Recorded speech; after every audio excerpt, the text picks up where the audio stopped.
Olá, sejam todos muito bem-vindos aqui no Estrela Podcast.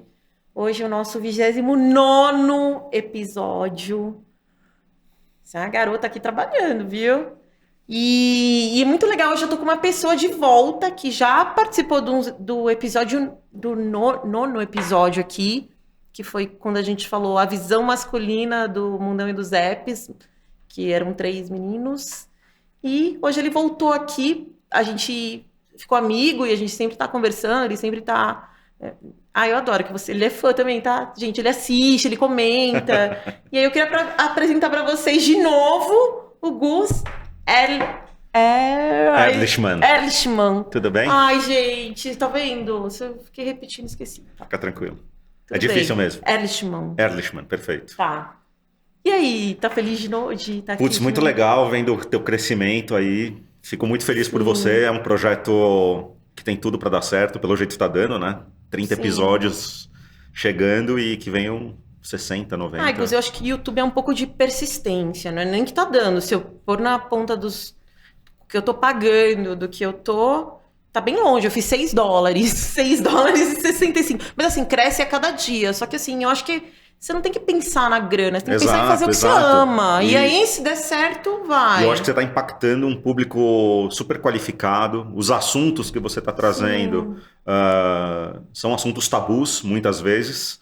E isso é o mais importante, né? A pessoa poder assistir algo que ela sente falta num contexto geral, né? Você vê um monte de podcast falando sempre a mesma coisa, falando sobre comédia, trazendo coisas, trivialidades, né? Mas assuntos que realmente são importantes para o nosso dia a dia, coisas que a gente sim gostaria de ouvir, debater. Acho que isso está faltando bastante.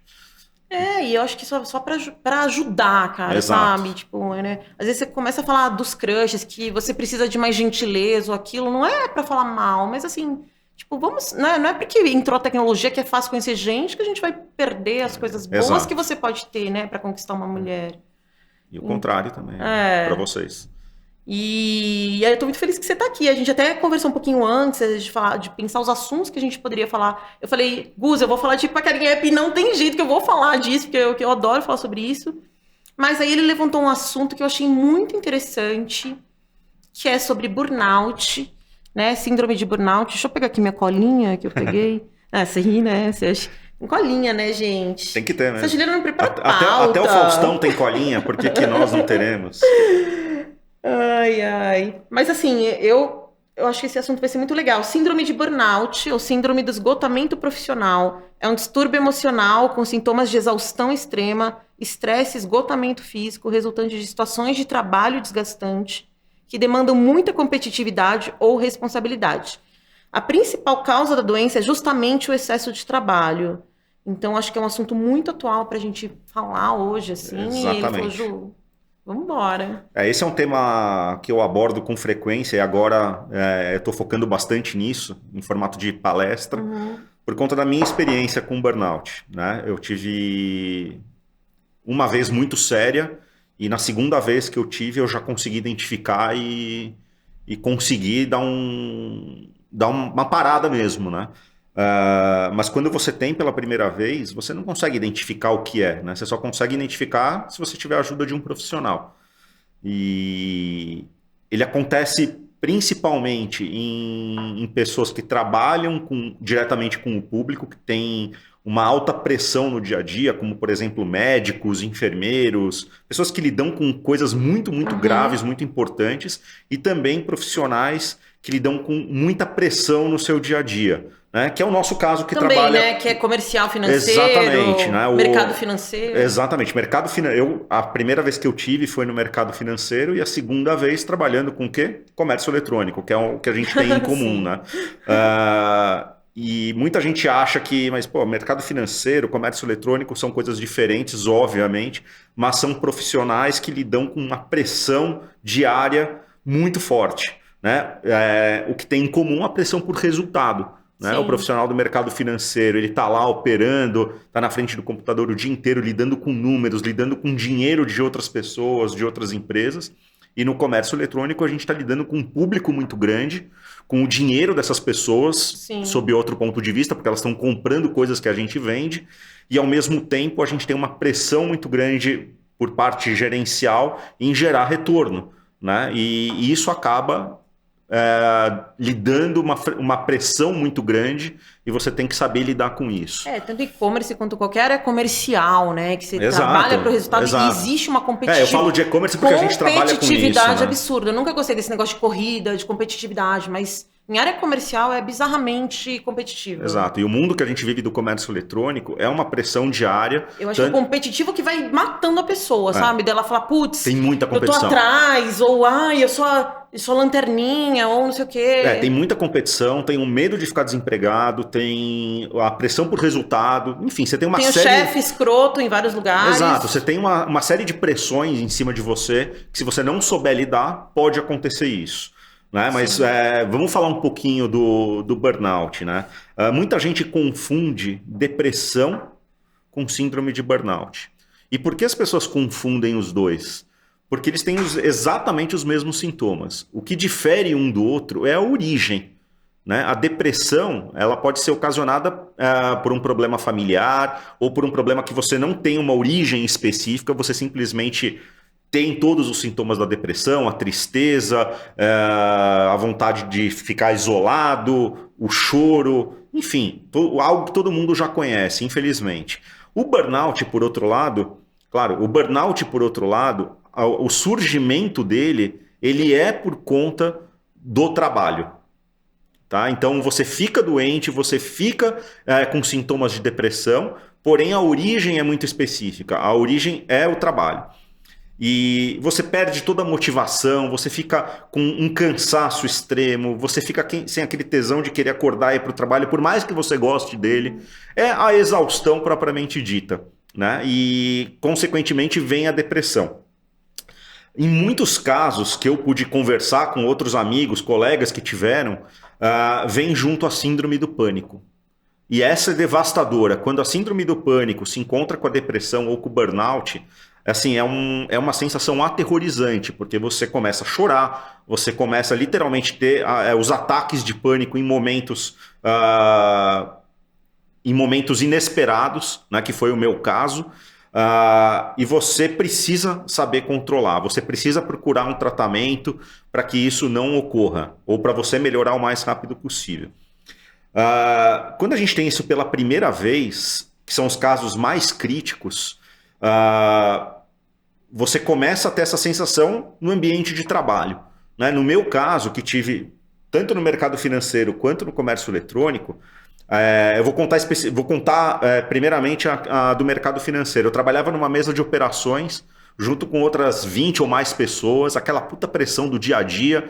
Né? No caso, eu cuidava de um produto específico da corretora, que eram operações via internet. E eu nunca vou esquecer dos dias em que eu passei essa situação. Né? Eram épocas de muito frio, era inverno, e eu comecei a ter um suor. Né? No momento que não era apropriado ter um suor, não era a sensação que eu deveria ter. Né? E da mesma forma que esse suor, esse calor chegava, ele ia embora.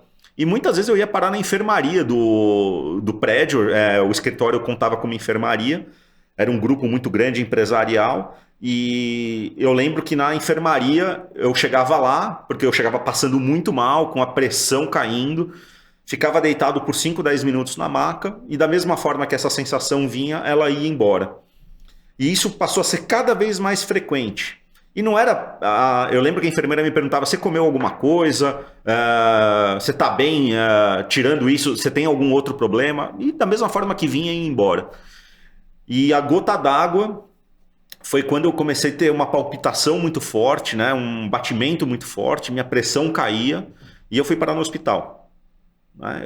Pedi para tirar férias, tirei uma semana, 10 dias de férias, e eu fui conhecer a neve, né, nessas férias. Falei, preciso descansar, né? Eu preciso sair do trabalho. Eu pedi férias, me deram férias, foram super legais comigo, e eu lembro que eu fui conhecer a neve. E eu fui para uma cidade super bonita, super romântica, fui fazer esqui, que eu nunca tinha feito na minha vida, e num desses dias que eu estava indo para a estação de esqui, era super cedo, tipo 7 da manhã, para a gente chegar cedo e aproveitar o dia, né? E no meio do caminho, eu lembro que estava super feio o tempo, super cinza, neve, aquela visão muito triste, né? Óbvio que esquiar é se divertir, mas quando você está no caminho, você vê um ambiente que, para quem já está com depressão, para você ativar alguma coisa negativa é muito grande. Pena que eu não tenho as imagens aqui, mas as imagens, eu tirei foto de tudo e essas imagens elas significam muito, tanto que na palestra eu mostro isso. Eu lembro que eu estava na van, indo para a estação de esqui, tava um puta frio, desculpa o palavrão, mas estava um puta frio, e eu lembro que eu estava com 2 jaquetas, malha, segunda pele. Bom, eu fui tirando, eu fiquei de camiseta. Todos os meus amigos na van falando, meu, você é louco, você vai ficar doente. Eu falei, mas eu tô com muito calor, né? O que era isso?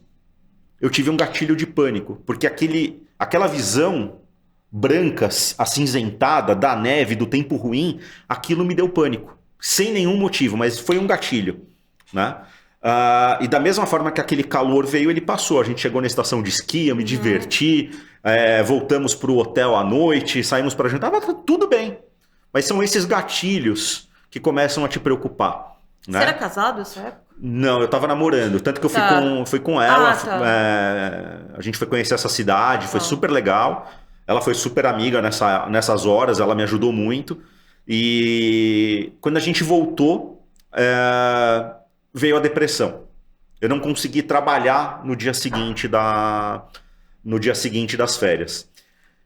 Fui no médico, já tinha um médico que me acompanhava e nesse dia... Mas você já suspeitava que era burnout, alguma coisa? Não. A palavra burnout ainda não estava em voga, né? Tá. Tudo era relacionado à depressão aliado a uma síndrome do pânico, né? E, obviamente, fui buscar apoio dele, né? Porque eu já tinha ido quando começou as primeiras crises, né, de pânico. E a gente mudou o medicamento. Mas uma das coisas que mais me ajudou foi buscar uma resposta para esses gatilhos. O que me fazia ter pânico? Não era o tempo ruim, né? Que são coisas que a gente não tem explicação. Mas uma das coisas, e aí é super interessante porque foi aí que a gente identificou o burnout e foi a partir daí que eu comecei a melhorar. Que é gestão de tempo, gestão de tarefas, a gestão do nosso dia a dia. Sim. E eu comecei a falar, puta, tem razão. Mas por que tem razão?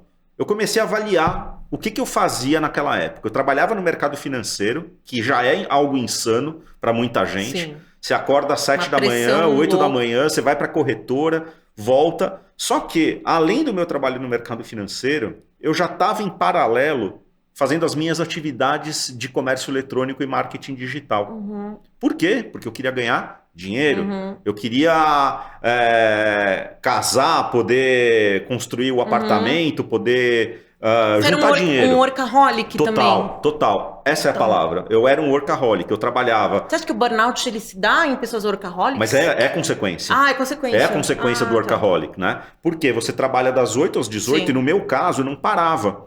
Eu voltava para casa, morava com os meus pais na época, eu voltava, começava a trabalhar e aquela pressão de construir uma família, né? Tudo, de comprar apartamento. Que o você homem começa a se tem, cobrar né? Tem que muito. ter um apartamento, tem que ter isso, tem que ter aquilo. E eu não precisava, porque a gente já sabia onde ia morar. Tipo, eu me preocupava com muitas coisas desnecessariamente. Entendi. Né? Então eu me colocava uma pressão muito grande, profissional, financeira, e isso me levou à exaustão. Porque eu trabalhava das 8 às 18 no escritório, na corretora, chegava em casa 7h30, mais ou menos, 7h30, não fazia esporte, não cuidava, não tinha qualidade de vida.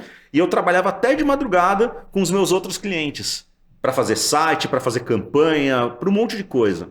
Ou seja, eu não tinha uma qualidade de vida. Eu saía para jantar à noite com a minha namorada, final de semana às vezes eu ia para o Guarujá, mas assim, a minha vida durante a semana ela era insana. E durante os finais de semana eu ainda levava trabalho. Ou seja, eu não tinha vida, né?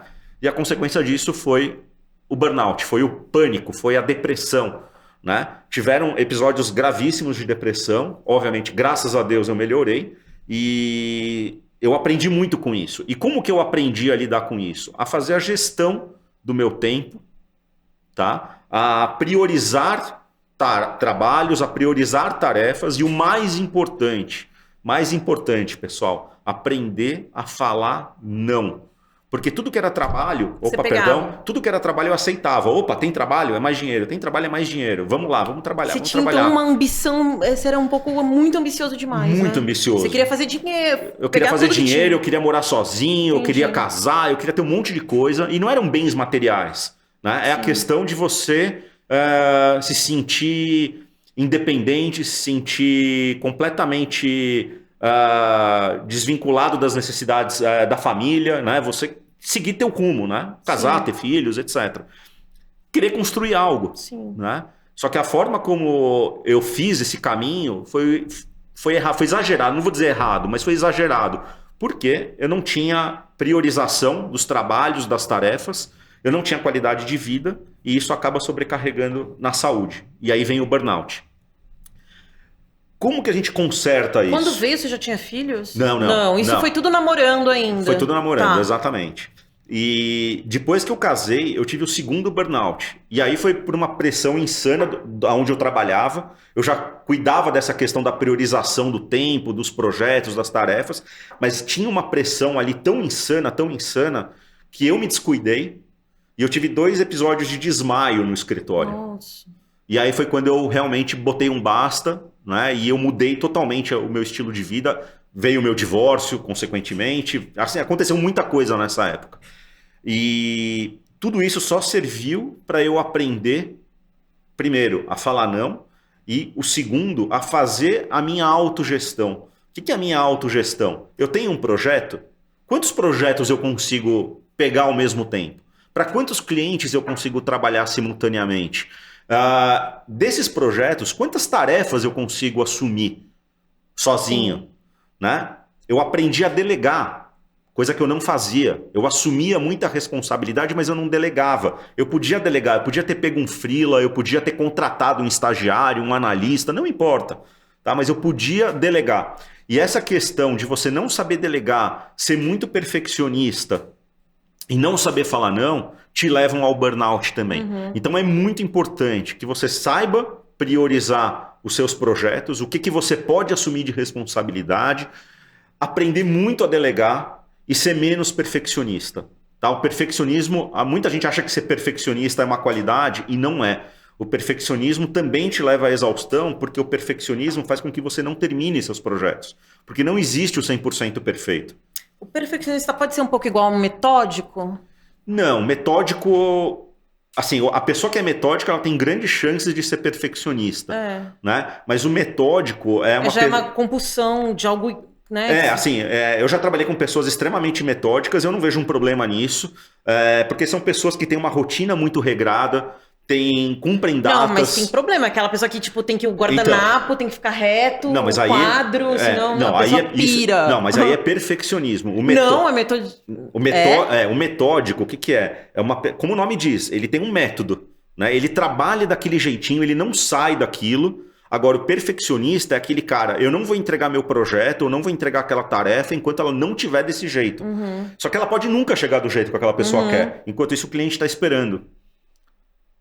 Tem aquela famosa frase que o feito é melhor que o perfeito. Você tinha essa pressão toda, sempre foi assim? Seus pais te cobravam as coisas, que não, você queria ser tudo isso e pegar todos os trabalhos? Eu nunca fui um aluno nota 10, nunca fui um aluno de tirar 10, muito pelo contrário, eu era um aluno mediano, nunca repeti de ano, mas assim, em algumas matérias eu passava... né? Não, em algumas matérias eu passava raspando. Essa cobrança, ela vem de você mesmo. Né, de você querer entregar algo de bom, de você querer ver o seu trabalho elogiado, né? Isso, assim, recomendo todo mundo fazer análise, né? Mas na minha análise eu não identifiquei essa questão vinda dos meus pais ou de ninguém. É uma cobrança própria que a gente tem e você precisa se cobrar menos no dia a dia, né? Porque se você se cobra muito, você não encontra esse limite e pode chegar no burnout.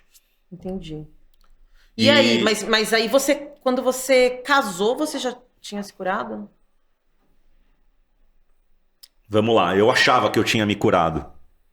Porque daí começou a pressão do casamento também, né? Tipo, o casamento é uma pressão para todo mundo, pro noivo, pra noiva, né? Vamos falar um pouco sobre isso.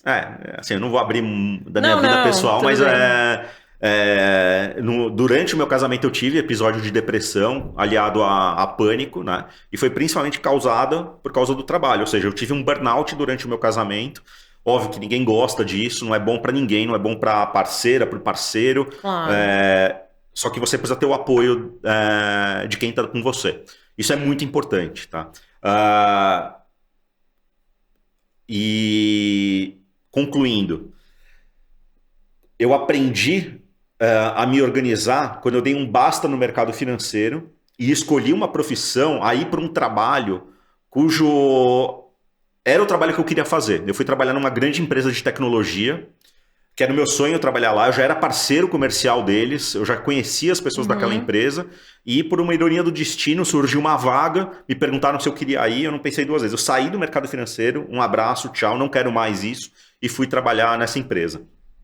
E nessa empresa, nada é por acaso, olha que interessante, nessa empresa, toda empresa trabalhava com metodologia ágil, tá? Metodologia ágil, o que é? São ferramentas de trabalho como Scrum e Kanban, que te ajudam literalmente a organizar um projeto e a cumprir datas desse projeto. E todas essas tarefas, eu estou explicando resumidamente o que é, né? E todas essas tarefas e todos esses projetos, eles são calculados em horas. E você discute com os teus parceiros de trabalho quanto tempo vai levar para uma determinada tarefa, em média, ser cumprida. Né? E isso te dá uma visão de quanto tempo você vai levar para cumprir um determinado trabalho. E isso é muito bom, porque você aprende, você é obrigado a se organizar e você consegue levar essa metodologia para coisas que não são de trabalho. Você consegue levar essa metodologia para coisas do seu dia a dia. Por exemplo, eu preciso reformar o banheiro da minha casa. O que eu preciso para reformar o banheiro? Além do dinheiro, eu preciso de material, eu preciso de profissional. Sim. Você consegue visualizar as etapas que aquele projeto, por mais banal que seja, vão levar. E aquilo te tranquiliza muito. Você não trabalha mais sob pressão. Você já tem uma previsão do começo, meio e fim de um determinado projeto, que pode ser uma obra, pode ser um site, pode ser um planejamento de marketing, pode ser qualquer coisa na sua vida. Sim. Né? E isso te tranquiliza, e foi através dessas metodologias ágeis que eu aprendi a ter mais controle e aprendi a trabalhar corretamente. Ou seja, hoje qualquer cliente que eu pego, qualquer trabalho que eu vou fazer, ele está planilhado. Não só planilhado, mas ele está planejado. Eu já sei o que eu preciso fazer naquele projeto, no começo, no meio, no fim, eu já tenho uma previsão de entrega. Óbvio que surpresas podem acontecer, pode dar errado um determinado item daquele projeto, mas eu já estou preparado ali para como é que eu vou sair daquilo? Entendeu? A surpresa, ela não é mais uma surpresa desagradável. Ela não é mais uma surpresa que te deixa desesperado. Não, aconteceu uma vírgula aqui. Sim. E essa vírgula eu vou consertar. Pode atrasar o projeto? Pode, mas é para o bem. Eu vou consertar aquilo para que ele não dê errado no final.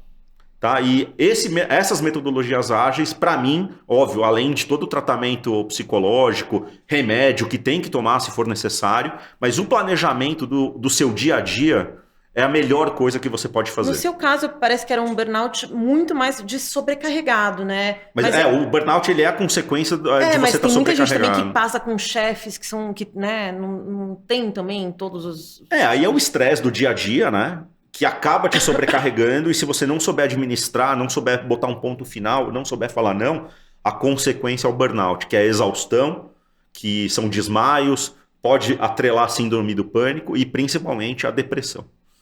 É uma mistura de tudo, né? Exatamente. Eu te falei, esse ambiente de competitividade, às vezes é uma cobrança de um chefe, várias coisas podem gerar. No seu caso, foi um excesso absurdo de trabalho. Absurdo. E aí você conseguiu fazer uma gestão desse trabalho, né? Pelo Exatamente. que você falou, que foi te curando. Você conseguiu se organizar. Tanto que na tempo palestra... versus... É isso. Tanto que na palestra, o que eu mais falo é de gestão do tempo. Quanto tempo vale a sua vida? Quanto vale a sua vida? Sim. Né? Quanto você se dedica para cuidar de você mesmo? Tipo, tem algum momento que você para depois do trabalho e vai fazer um esporte, vai fazer alguma atividade que te dá prazer? Não importa, não precisa ser esporte, mas, vai jogar um videogame, vai jogar um futebol, vai jogar cartas com os amigos, vai fazer um churrasco. Você precisa ter um momento para você, para cuidar de você. Você gosta de desenhar? Vai desenhar, compra o melhor lápis, compra a melhor prancheta. A tecnologia está trazendo muito mais burnout porque as pessoas estão tão obcecadas no celular e em tudo. Por isso que é importante. Na vida virtual. Exatamente, por isso que é importante o não. o não para o chefe, o não para você mesmo, o não para os seus funcionários. Você precisa desconectar um minutinho e falar, não, agora é o meu momento. Eu não vou ver e-mail das 19 às 21 e depois eu vou dormir. Acabou. Meu trabalho para a natureza, respirar. Não importa qual que vai ser a atividade, mas você precisa parar um momento. Tá? Teu chefe te mandou um WhatsApp às 9 da noite. Cara, qual que é a importância disso? O que precisa? Precisa ser resolvido naquele momento? O que vai acontecer se você responder esse WhatsApp às 7 da manhã, às 8 da manhã? Vai acontecer alguma coisa? Não vai mudar nada. Óbvio que tem assuntos que, pode ser... Você tem que se livrar dessa sua mente te cobrando as coisas. Exatamente. Basicamente a mente, faz isso. Você tem que tirar isso da tua cabeça. É óbvio que tem uma questão de bom senso. Porra, a gente trabalha com e-commerce. Teu site foi invadido às 10 da noite, tá colocando em risco todas as contas dos clientes. Óbvio que você precisa fazer alguma coisa. Você é o gestor daquela operação. Você precisa parar e resolver aquele problema, porque é um problema. Aquilo sim merece prioridade. É que nem um médico quando tá com um paciente que tá passando muito mal. Ele precisa parar o que ele tá fazendo, ele precisa largar a família naquele momento e cuidar daquele paciente que está correndo risco de vida. Sim. Eu falo isso porque eu tenho médicos na família e a vida de um médico é assim. Né? Agora, doutor, eu tô com pressão alta, vai pro pronto-socorro. O médico não vai fazer nada por telefone. Né? A gente é a mesma coisa, obviamente em outro nível. Qual que é o problema? Esse problema pode ser resolvido na manhã do dia seguinte? Sim ou não? Ele é urgente, ele é importante. Aí entra um negocinho, depois deem um Google, chamado Matriz de Eisenhower. É exatamente isso, é priorização. Sim. Ele é urgente, é importante. Você vai ter noção de quanto aquilo merece a sua atenção naquele momento. Né? Para quem tem filho, esse assunto é mais importante ainda, porque você precisa dar atenção para as crianças. Sim. Você não pode ficar ali olhando para o computador, para o celular e a tua criança ali do lado, brincando e pedindo a tua presença. Não pode, isso faz mal para ela, faz mal para você e faz mal para a relação familiar. Né? Então, são coisas que eu aprendi no meu dia a dia que só me trouxeram benefícios. Né? Hoje eu posso dizer, afirmo, assim, com categoria que eu posso ganhar menos financeiramente, mas eu tenho uma qualidade de vida muito melhor, eu durmo bem todos os dias, eu acordo bem e eu consigo, principalmente, atender bem todos os meus clientes e ter uma relação com as minhas filhas com ótima qualidade. Ai, que mesmo bom. Separado. Que bom, que bom. Eu... Falei muito, né? Desculpa. Entendeu? Assim, despejei aqui um monte de informação. Mas eu achei muito interessante, Gus, de verdade. Assim, eu já escutei muito falar, mas eu nunca tinha conversado com ninguém que tinha tido, sabe? A sensação de ter. Assim... É que as pessoas têm vergonha de falar. Eu falo isso de coração aberto. Porque eu vejo amigos que estão sofrendo, vejo alunos da escola de comércio eletrônico que já estão passando por situações similares. E é um aviso que eu dou, é um sinal de alerta. Cuidem de vocês também. Empregos vêm e vão, dinheiro vem e vai, só que família, saúde, você só tem uma. E você se curou em que momento? Você já tinha tido filhas quando você já tinha entrado nesse controle? Foi na véspera alguns meses antes de eu me divorciar, foi quando eu tive minha última crise, né? Então era um casamento, gente. Era tudo isso que... Não, e eu assim, querendo ou não... Mas você acha que influenciou? Você estava numa relação ruim e que também... Não tem dúvida. Acho que não é todo mundo que tem suporte para isso, não é todo mundo que é obrigado a aguentar uma situação como essa. Eu nunca vou saber se foi a causa ou não, mas eu tenho certeza que isso influenciou muito. Não tenho dúvida. Eu acho que isso influenciou muito. Você tem guarda como hoje das suas filhas? Vamos lá, eu vejo minhas filhas hoje toda semana. Assim, eu vejo muito elas, porque eu sou vizinho. Elas têm que idade, Gus? Elas hoje têm 12 e 10 anos. Tá. Eu vejo minhas filhas regularmente, toda quinta para sexta, né? Elas dormem comigo e semana sim, semana não, eu fico com elas de quinta até domingo. Mas como eu moro do lado, eu procuro levar na escola sempre que eu posso. E agora que eu faço muito home office, eu procuro ver elas mais, sempre me ofereço para legal, então dos 30 dias buscar, no mês, mais ou menos você fica uns 10 dias até mais, até porque se elas querem dormir comigo, elas podem. Essa é a minha nova negociação com meus maridos. Mas a gente tem... Essa vida de separado. Então, gente, agora, falta 4 minutos para 6h30. Porque a gente tinha combinado, gente, da gente falar de 2 assuntos. Lembra? Que o segundo, ele falou, não, Ju, mas eu não quero ficar falando só disso, né? Falei, não, mas eu quero falar disso um pouco. Tá bom, vamos lá. Que é tipo aquele implicativo. Inclusive, eu conheci o Gus no Inner. Não foi? Então, acho que tem tudo a ver a gente falar disso. E aí, esses dias, ele me ligou, falou, Ju, voltei pros apps. Aí, ele me falou, eu fiquei com a história da Roberta na cabeça, voltei. Falei, voltei, vou voltar daqui, sei lá, tô numa energia tão boa. A gente se conheceu, foi bem antes da pandemia, né? Tipo, eu fiquei fora dos aplicativos mais de 2 anos, com certeza. E foi logo depois que a gente se conheceu, eu resolvi sair, porque isso era uma coisa que não me fazia bem. E não fazia bem estar no aplicativo. Não me fazia bem estar no aplicativo e aquilo... Por que a gente não se faz? Eu também não me sinto bem de ficar de catálogo lá. Não sei, foi uma energia muito negativa na época. Né? Não sei se eu não estava num bom momento também para estar num aplicativo, era recém-separado. E aí, você sabe, quando a gente se separa, a gente quer tentar virar o mundo para outro lado, esquecer, começar do zero. E acho que os aplicativos são uma válvula de escape para isso. Eu acho que é inevitável. Acho que todo mundo que separou entrou, cara. Não tem falar dúvida. Que entrou é mentira. Não Pelo menos dúvida. uma vez para ver como é, entendeu? Eu odeio, eu escuto muito, odeio, mas todo mundo já deu uma entradinha. Não, hipocrisia falar que não entra. Hipocrisia. Cara, eu não tenho total. Preconceito, assim, os 2 namoros que eu tive foram do aplicativo. Mas é isso, eu acho que não se inovou, parou no tempo. Parou no tempo, né? Sim. Que a gente conversou naquele outro episódio. Sim. Eu tava uma chata, gente. Não assistam o episódio 9. Eu ia falar, não, eles vão assistir. Não, né? Assiste porque tá legal. Tá legal, vocês vão ver. Interrompendo todo mundo, mas assim, a presença eu não acho que a gente tem que ficar logada num catálogo. Eu acho que, beleza, a gente quer paquerar, quer conhecer alguém, filtrão, já leva pra pessoa, já abre uma tela, já vê. Deu certo, encontra pessoalmente. Não deu, tchau. Agora, hoje em dia, tipo assim, você tem que passar por tantas etapas pra dar o certo, tantas etapas chatas que ninguém mais aguenta. Então, ninguém mais paquera bem dentro do app, os caras já estão com preguiça, aí pede o WhatsApp, aí você dá o...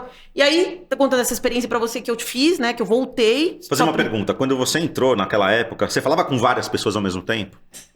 Sim, às vezes sim. Então, eu acho que esse é um erro.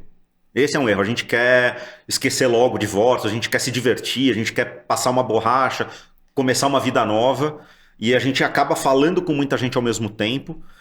Muita mensagem, muita pressão, vamos combinar de sair, vamos fazer isso, vamos fazer aquilo. E você acaba, não surtando, mas assim, é muita informação.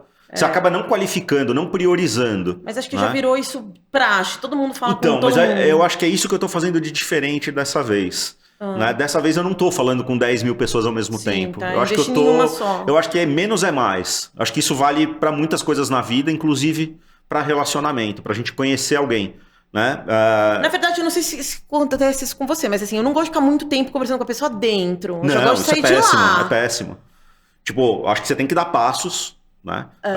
Conhecer, saber se tem um mínimo de fit, tem um mínimo de entrosamento, os assuntos são legais, aquela pessoa tem a ver alguma coisa comigo. Aí você pode partir para uma segunda etapa, que é trocar telefone, tomar um café em algum lugar, mas acho que para partir para essa segunda etapa, que é trocar telefone e, consequentemente, marcar de sair, eu acho que tem que ter uma conversa, acho que tem que ter um puta de um filtro.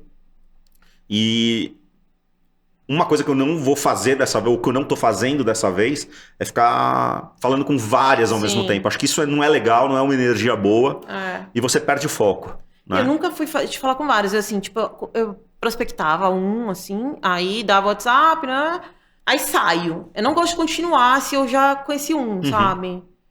Porque até o cara que eu conheci dentro vai me ver lá de novo, online, vai falar, ué, você deu teu WhatsApp, mas você continua aqui online. Exato. Então, assim, eu já gostava de sair, mas essa única vez que eu entrei, já saí de novo. Porque, pra mim, é até legal, porque como eu tô fazendo o programa agora, é até legal, tipo, eu tô estudando mesmo, mas assim, conheci ele de cara, ainda falei, nossa, será que é igual da Roberta? Já conheceu o amor da minha vida de cara. Aí não sei o que, tá, também separado, também, tá todo, parece que o mundo separou, tá lá, né? Também com filhos. A pandemia contribuiu muito pra isso. Aí ele pegou o meu WhatsApp, só que assim, eu não vi que ele mandou mensagem nesse mesmo dia, não sei, não vi. Fui ver no dia seguinte, à noite. Aí à noite eu falei, nossa, desculpa, eu não tinha visto a tua mensagem, Marcos, prazer, não. E não respondeu mais. Que eu acho que ele, não sei se ele se ofendeu, que eu demorei um dia Ou pra ele também tava falando com várias pessoas e surgiu alguém. Não tem nem tipo, graça, né? Tipo, por isso que eu não acho legal a energia de você ficar falando com várias pessoas ao mesmo tempo e depois escantear. Ou ele viu no meu WhatsApp Estrela Podcast, digitou, falou, fodeu! Deixa eu fugir dessa roubada. Não, que é isso. Eu não vou tirar do meu WhatsApp, eu prefiro ter inscrito do que ter. Não, é uma coisa que você faz, que você ama, e a pessoa que estiver com você tem Também que te valorizar acho, por isso. Cara. Mas assim, eu não tô nem aí. Mas assim, sei lá, eu sou romântica também. Eu sempre falei, não quero conhecer por apps, não quero isso, não quero aquilo. Mas, cara, parece que tá cada vez mais difícil. Que parece que é o único canal que você tem pra conhecer pessoas hoje. Posso contar um negócio que aconteceu esse fim de semana super legal? Eu fui esses dias de carnaval, eu não pulo carnaval, não curto. E teve um desses dias que eu fiquei sozinho, minhas filhas não estavam comigo. Cara, bateu uma fome, 10 e pouco da noite. Eu fui numa lanchonete do lado de casa. Eu tava lá, jantando quietinho, lendo notícia no celular. E aí tinham 3 amigas na mesa do lado que provavelmente tinham acabado de voltar de um bloquinho, estavam todas fantasiadas, mas aparentemente não estavam bêbadas. Aí me olhou pra trás, inusitado assim. Tava comendo uma batata frita, falei, posso pegar uma batata? Achei estranho, Tá bom, pode, né? Sirva-se, né? Aí, beleza, pegou uma batata, aí ela virou de novo, veio sentar na minha mesa, começamos a conversar, uma coisa... Tipo, assim, óbvio, não rolou nada, tipo, começamos a conversar, é minha vizinha, mora na rua do lado, mas foi uma conversa tão legal, tão inusitada, tipo, parece que quem fazia isso eram os incas e os maias, porque não se faz mais isso, você não consegue mais conhecer... As pessoas estão tão obcecadas no celular que elas não paqueram do lado mais. Exato, assim. Tipo, foi uma paquera? Foi, óbvio. Tipo, trocamos o telefone. No seu próprio ego. Exato, trocamos o telefone, conversamos super rápido porque as amigas queriam ir embora. Vamos conversar de novo? Vamos. Super legal, não rolou nada ali. Foi oi, tchau. Mas foi algo tão inusitado que isso é legal. Também né? Tipo, e falta muito disso, de você conhecer alguém num bar, num restaurante, mas, cara... Mas você não acha que falta um pouco sem forçar a barra, de sabe? atitude mais dos homens? Porque, assim, as mulheres não vão sair paquerando alguém, assim... Porque não podem. Porque eu acho que ainda tem aquele negócio do homem chegar na mulher, cara. Cara, eu não vejo problema. Se ela veio com a intenção de me paquerar, cara, foi super legal. Eu nunca chegaria num homem, cara, assim... Mas é muito pessoal isso também. Eu não vejo problema. Tipo, se eu não quiser, eu vou dar um corte de uma forma educada, mas, não é o que eu quero agora... Um abraço, mas ela veio, foi super legal, foi simpática, não foi muito intrusiva, não foi invasiva, sabe? Tipo, foi agradável. E isso que é legal, você conhecer alguém... E aí, tá bom, pegou o WhatsApp dela, o que você fez? Vamos ver como os homens paqueram hoje, gente. Tipo, mandei uma mensagem de oi e mandei uma mensagem muito parecida com o que eu falei agora. Tipo, os encontros inesperados são sempre melhores. Você mandou isso pra ela? Mandei. Ah, legal. Tipo, ainda não teve... Ela continua a conversa, mas ainda não teve encontro, não teve nada, nem sei se vai ter. Mas só aquele fato é agradável. E isso que falta, acho que hoje no nosso dia a dia. Né? Você conhecer alguém de forma natural, espontânea, sem precisar forçar com um aplicativo, sem ter alguém pra apresentar. Tipo... falta total. Eu nunca conheci ninguém natural, assim. Óbvio, não deve ser... Saiu com a Vicky, fica olhando, isso é raridade, isso é raridade, não tem dúvida. Né? Não, sim, já conheci pessoas em festas, em baladas, mas sei lá, no mercado, na farmácia, ou não sei o quê. Mas é a paquera moda antiga, de você ver alguém interessante no mesmo ambiente que você tá, que pode ser um supermercado, um restaurante, um bar, não importa. E você ir atrás, de uma forma educada, pouco invasiva, sem baixaria, né? Sem forçar a situação. Sim, não, achei ótimo. Não quer, tudo bem, vida que segue. E vamos. Mas eu acho que Gus, que tá cada vez menos, assim. Muitos, com certeza. Por causa da tecnologia mesmo, as pessoas estão tão fissuradas no seu próprio umbigo, no seu celular, e que elas estão deixando de olhar pro lado, sabe? É tão fácil conhecer gente aqui, por que eu vou olhar pra cá? Tipo, e não é nem só app de paquera, é Instagram, é Facebook, é toda rede social, né? TikTok, tudo que existe hoje que... Você vê gente o tempo todo, gente linda o tempo todo. Então, acho que isso tirou teus olhos ao redor. Exatamente. Assim, o romantismo. E às vezes a pessoa... Seu futuro par pode estar ao teu lado. Mas e você conta então um pouco. Percebe, vamos contar né? então, começar com o Gus, um pouco de umas experiências de apps, dos apps, desde que você separou. Conta umas histórias pra gente. Assim, eu não tive tantas experiências assim. Eu tive a felicidade de conhecer 2 pessoas muito legais. Tanto que são minhas amigas até hoje. Logo que você separou. Logo que eu me separei. Pessoas que eu tive um relacionamento e que foi muito legal o relacionamento. não deu certo por N questões, mas assim, são pessoas que eu falo constantemente, pessoas que eu gosto muito, tenho, assim, são pessoas que se amanhã me procurarem, Gus, tô precisando de alguma coisa, vou estar de portas abertas para ela, e acho que essas foram as coisas positivas dos aplicativos. Conheci pessoas que não surtiram relacionamento, mas surtiram amizades, que nem você, por exemplo. Pessoas que eu procurei manter um mínimo de socialização, né? Manter amizade, trocar ideias. Por acaso a gente trabalha na mesma área, isso eu acho super legal. E tem pessoas que, não deu certo, tchau, cada uma foi para um lado, e é isso. Mas assim, as poucas pessoas que eu me relacionei, eu ainda tenho um mínimo de contato, assim, isso acho que foi uma coisa positiva. Tá achando das mulheres hoje que você sai, a maioria separada, assim, eu saí filho. Então, eu saí dos aplicativos antes da pandemia e voltei semana passada, muito pouco tempo. O que eu notei, tem muitas mulheres à procura de um relacionamento mais aberto, diferente de antes da pandemia, né? Pessoas que não querem algo com tanto compromisso e elas deixam ali muito claro, né? Eu quero um relacionamento aberto, eu não quero um relacionamento sério. Sim. Não significa que elas não querem ter você como parceiro, elas querem você, mas elas não querem aquele compromisso. É porque todo mundo tá querendo ser livre. Exatamente, de falar no telefone toda hora, de ficar aquele grude. Oi, bom dia, exato. Boa tarde. Porque em alguns casos, às vezes se torna uma cobrança e se torna o relacionamento cansativo, né? Que ela chega até a ter falta de assunto, né? Eu acho isso até saudável, elas terem a liberdade e não ter vergonha de assumir esse tipo de relacionamento. Uma coisa que eu notei também, que elas reclamam muito que os homens se conectam, dão match e desaparecem, mas elas também fazem isso. Isso precisa deixar muito... Elas também somem, desaparecem, elas também dão match e não dão uma mensagem de oi, como vai, ou respondem. Não, match é milhões que você tem, só que para converter o match num negócio demora. Então, não peça reciprocidade se você não é recíproca, né? Então, é uma via de mão dupla. Esse que eu conheci falou assim, eu não aguento essas mulheres que falam... Ele falou pra mim, né, esse que eu conheci, que falam... pega o Instagram, tipo assim, só quer ganhar seguidor, sabe? Ele falou, ele falou pra mim, a cada 10 mulheres, 9 falam... Como é que foi que ele falou? Não respondo mensagem, siga no Instagram. Me siga no Instagram. Cara, isso é ridículo, cara, ridículo. E a bio dele tava escrito assim, eu não vou seguir no Instagram. Tipo assim, eu já vi que ele tava com raiva. A gente até começou o papo por isso. Que eu falei, tô curiosa, por que você falou que não vai seguir no Instagram? Ele porque cada 10 mulheres aqui, Exatamente. 9 falam pra seguir no Instagram, elas estão achando que é o quê?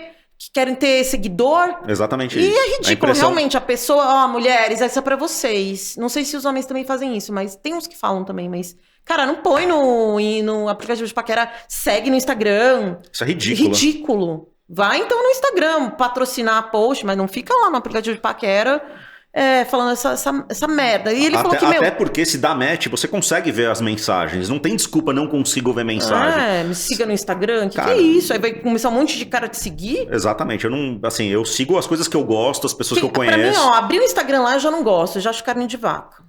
É a minha opinião, tá? Não sei se você pensa assim, mas carne de vaca, já tá com o Instagram todo aberto aqui no app de paqueras, com o nome do Instagram, como se falasse, gente, tô prospectando. Eu acho muito feio. Tem uma outra coisa que, acho que a gente já falou, inclusive os dois que vieram na... Vamos mandar pro Inner Circle esse pedaço aqui. Inclusive os dois amigos que tiveram aqui no episódio 9. Eu tentei chamar eles, tá? Os dois não podiam. Então, a gente falou uma coisa que todos os homens odeiam e que isso, é muito... que a gente fala fail, né? Pega muito mal pra mulher que se expõe nos aplicativos de namoro, de relacionamento, é botar foto com os filhos, cara. Não coloque seus filhos nos aplicativos, tá? Cara, não é legal, porque teus filhos não têm absolutamente nada a ver com a tua vontade de se relacionar. E outra coisa, cara, é você que tá se expondo, não as suas filhas, seus filhos. Você quer, pelo menos, você vai expor que você tem filho, pelo menos tampa a cara das crianças, sabe? Tipo, não é legal. Sim. Né? Eu já cheguei a pôr, eu te falei até aquele dia, né? Não, mas no começo... Mas faz tempo, eu nunca mais pus. Mas assim, realmente, você tá que a gente aprende, pondo entendeu? foto de crianças que, não sabe quem são os caras que estão olhando também. Exato, tem que tomar muito cuidado. Muito cuidado, hoje em dia tem golpe, hoje em dia tem tudo, né? Aliás, gente mau caráter. Esse é um ponto importante, isso vale tanto para os homens quanto para as mulheres, né? Se você vai entrar nos aplicativos, cara, toma muito cuidado com o que você vai expor, né?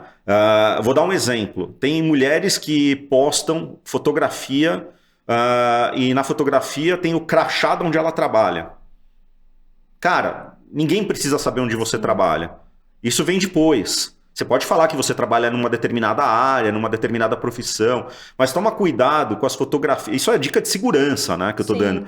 Toma muito cuidado com as fotografias que você vai publicar, se elas estão colocando você em risco, expondo algum dado pessoal.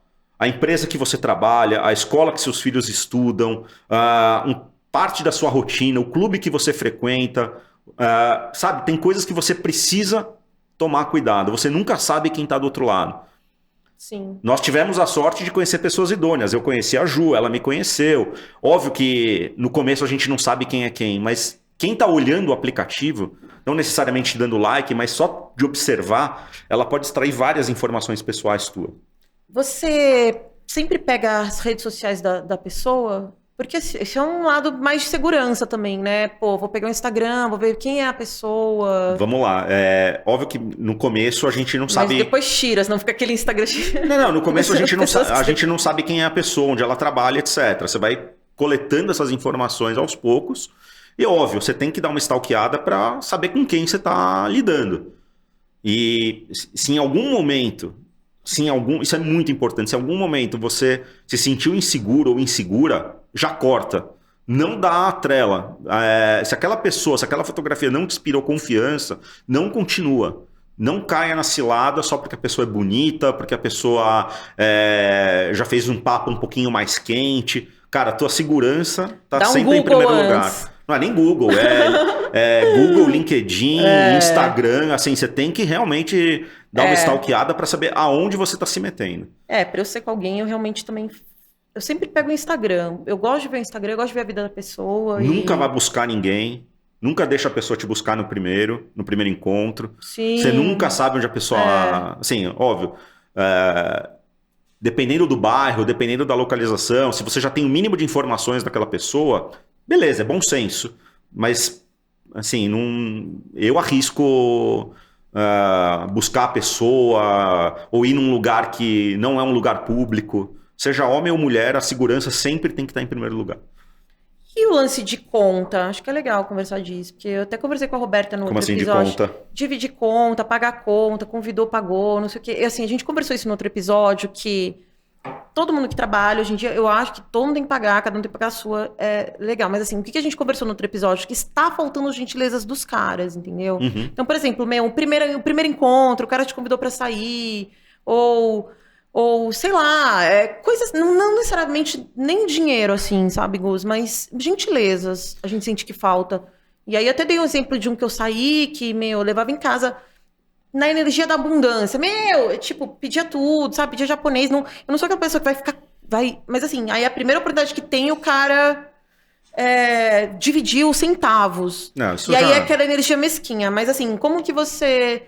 Porque eu acho que é legal. Eu acho que tudo bem, tô numa fase que tá todo mundo sem dinheiro, tá numa fase difícil, mas assim, gentilezas se perderam com os aplicativos, entendeu? Então, assim, às vezes o cara convida.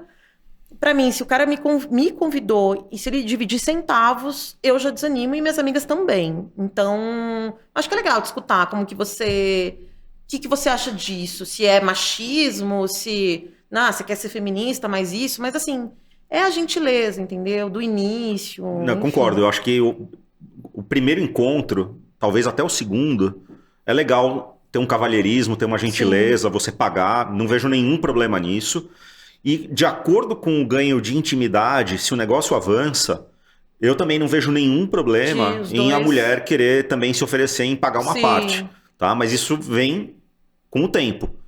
Eu acho que no começo tem que ter o cavalheirismo, o homem sim tem que pagar. Não acho que é machismo, não acho que é tirar o direito do empoderamento feminino, não, muito pelo contrário, eu acho que nem ser no começo, você acho querer que agradar, convidou, exatamente, eu acho que querer agradar é muito diferente.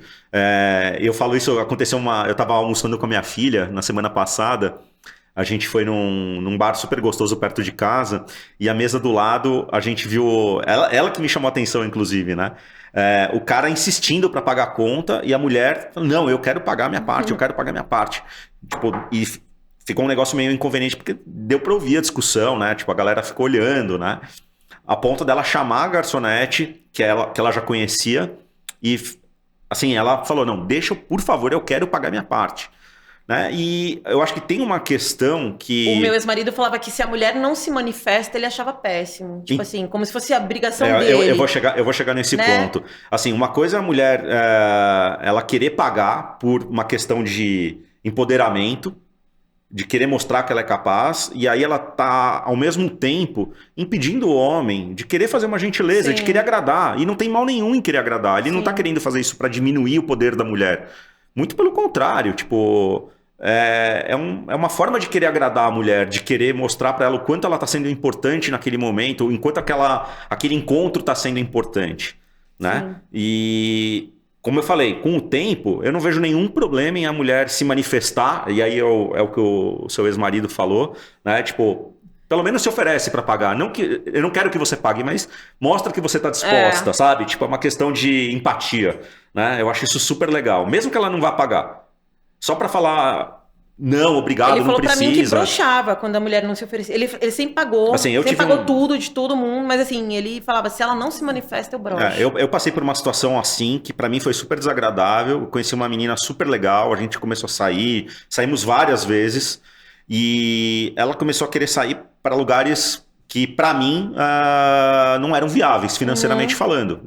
São lugares que pra mim não fazem, primeiro, não fazem meu estilo e tá fora do meu poder aquisitivo. Tá? São lugares que eu não faço questão nenhuma de ir, porque eu acho um assalto. Pô, saímos uma vez, saímos duas vezes, nenhum momento se ofereceu pra pagar. E isso acaba desestimulando, né? Sim. Porque, a pessoa não tá te enxergando, não enxerga as tuas possibilidades naquele momento, né? E não se oferece. Então, isso acaba atrapalhando um pouco. Eu acho que uma parceira real, ela tem que ser parceira até nisso. Tipo, vamos fazer uma coisa mais econômica um dia, sei lá, um dia vamos nisso, mas você já vê que o cara gastou muito, putz, vamos decidir então fazer um negócio sem gastar, entendeu? Exato, eu acho que isso é muito importante numa relação. Tem gente, realmente, que parece que só quer alguém que fique saindo pra pagar as coisas, Exato, sabe? E se você quer ir em lugares assim, beleza, se oferece também, porque, o teu parceiro não necessariamente vai estar sempre disposto a pagar lugares caros. Os tempos mudaram muito, assim. Pra mim é uma gentileza do convite, do início, pra mim falta. Mas depois, eu acho que todo mundo que tem seu dinheiro, cada um paga o seu. Exatamente. De verdade, eu não acho que tem que ser assim, sabe? Mas a gentileza do início... E vou te falar, isso me desestimulou muito em continuar o relacionamento. Tipo, não, e até bom você falar, porque deve ter muitas mulheres que isso talvez bem, façam cara. isso e que... podem entender, porque depois que o cara some, né? Tipo, se o cara toda hora, você tá indo num lugar e você se oferece para pagar e ele fala não precisa, começa a observar um pouco mais, né? Começa a ser parceira mesmo. Se o relacionamento tá andando, você vai precisar rachar contas no futuro. E não necessariamente vai ser conta de restaurante. Vão ser contas pra vida. Uma viagem, um passeio, não importa. Mas essa parceria, ela tem que existir. Claro. Principalmente se os dois trabalham. Tá? Não dá...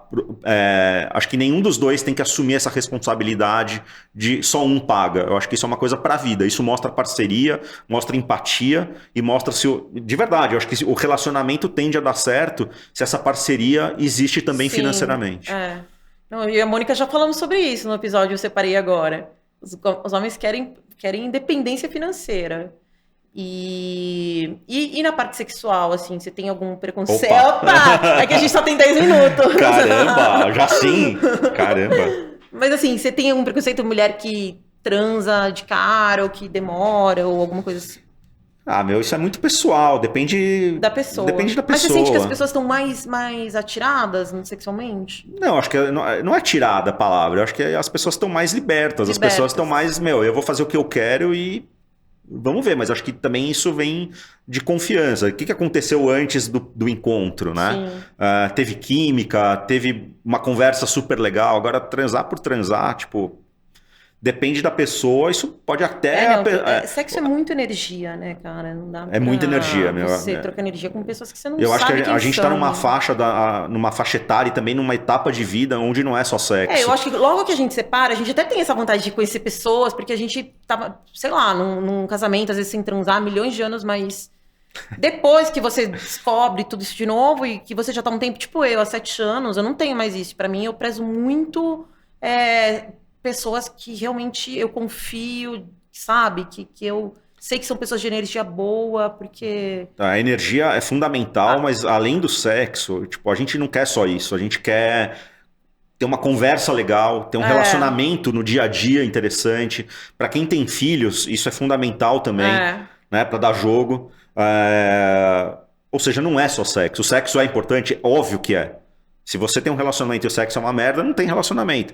Mas, como eu falei, a gente tá numa faixa etária que só o sexo não é importante. A gente quer, falar sobre o livro que a gente leu, assistir uma série junto e depois falar sobre a série, dar risada de besteira junto. O sexo é rápido, né? No final, a sua química de papo vai ser muito mais importante. Exato.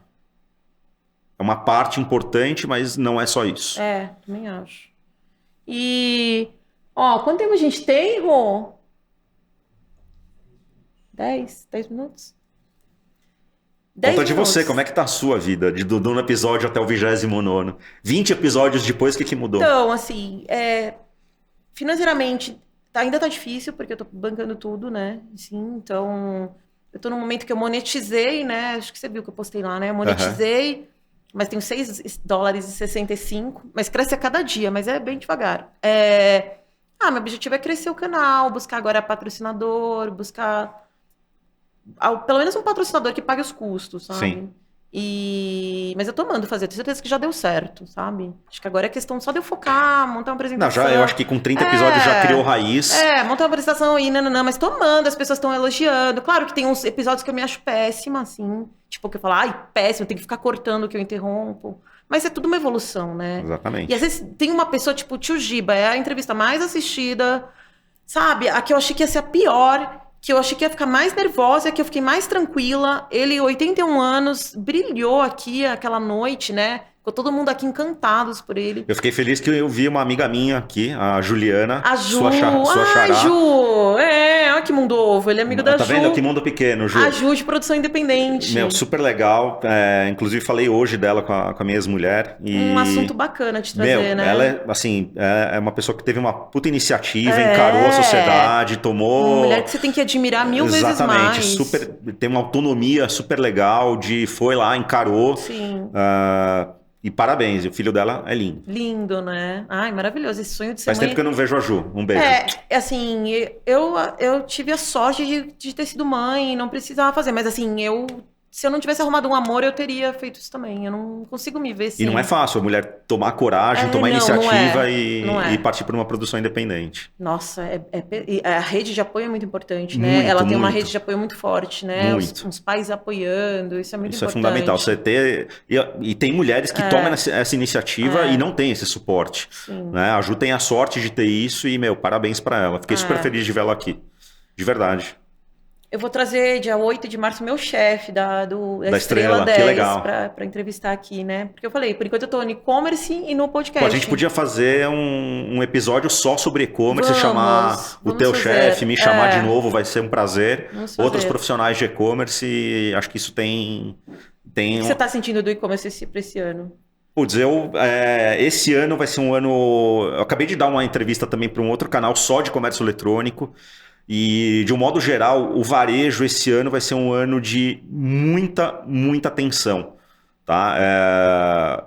Vários layoffs, né? Várias demissões em massa em grandes empresas e muitos e-commerces também se reestruturando. Muitas empresas. Exatamente. Sim. O e-commerce que eu trabalhava também encerrou as atividades. Porque, o meu está em redução de custo também. A gente reduziu o custo e mesmo assim a gente fez um estudo de rentabilidade e não tinha uma rentabilidade ideal para os próximos anos. Eles decidiram encerrar as operações e focar só no varejo físico. E outras empresas também já tradicionais do varejo físico também encerraram suas atividades. No meu caso, que era varejo de moda, a gente foi muito impactado por empresas da China, não podemos citar o nome para não tomar processo, mas são empresas que assim, prostituíram o mercado de moda online e acabaram prejudicando o ecossistema como um todo. Assim, Teu mercado era moda? É moda? o e-commerce que eu trabalhei nos últimos 2 anos era de moda feminina, majoritariamente. Tinha moda masculina também, moda infantil, mas 80% das vendas feminino, eu sei que eram as de pessoas, moda feminina. Riachuelo, C&A da vida estão sofrendo bastante. Não só eles, assim, o mercado de moda feminina em geral tá apanhando por conta desses chineses. Enfim, são várias características desse mercado que acabam prejudicando quem tem uma operação própria. Uma operação própria aqui no Brasil. Eles estão em moda, né? Daqui a pouco eles estão dominando todas as categorias. Então, eu acho que isso é eles estão numa forte tendência de alta, tá? Mas essa tendência de alta, por quê? Porque eles cobram comissões extremamente baixas. E essas comissões extremamente baixas, elas têm começo, meio e fim. Uma hora elas chegam ao fim. E aí o vendedor que está dentro desse ecossistema, ele acaba pagando cada vez comissões mais altas e tendo menos benefícios. Né? Ou seja, eles têm um pico de alta muito grande para conquistar mercado, para conquistar consumidores e conquistar também vendedores para dentro da plataforma. Só que depois esse mercado se autorregula, né? E esses vendedores acabam automaticamente saindo dessas plataformas de vendas. Né? Enfim, isso o tempo vai dizer. E eu espero que esse ecossistema ele volte a crescer como a gente estava crescendo antes deles virem para o Brasil. Muito bom você aqui, viu? Adorei te ver de novo. Também adorei. Vocês gostaram, gente? Então curtam, comentem, compartilhem. Você quer falar mais alguma coisa, Gus? Uma mensagem final. Tá. Quem estiver passando por burnout, por depressão, além de procurar ajuda médica, que é obrigatório, ajuda psicológica, que é obrigatório, converse, procurem sua rede de apoio, não tenham vergonha, tá bom? Eu me coloco à disposição dos seguidores da Ju. Quem quiser conversar comigo, fala com a Ju, ela vai passar meus contatos, meu e-mail, meu telefone. Na descrição já, seu Insta, suas Exatamente, coisas. Mas quem quiser meu telefone e quiser conversar, eu não sou o CVV, mas eu estou super à disposição para ajudar, a dar o mapa do caminho, e conversar é um santo remédio. Óbvio, terapia, médico se for necessário, mas o apoio de amigos, apoio de pessoas que já passaram por essa situação também ajuda muito, tá bom? Boa, isso. E é isso, gente. Obrigada. Beijo, tchau.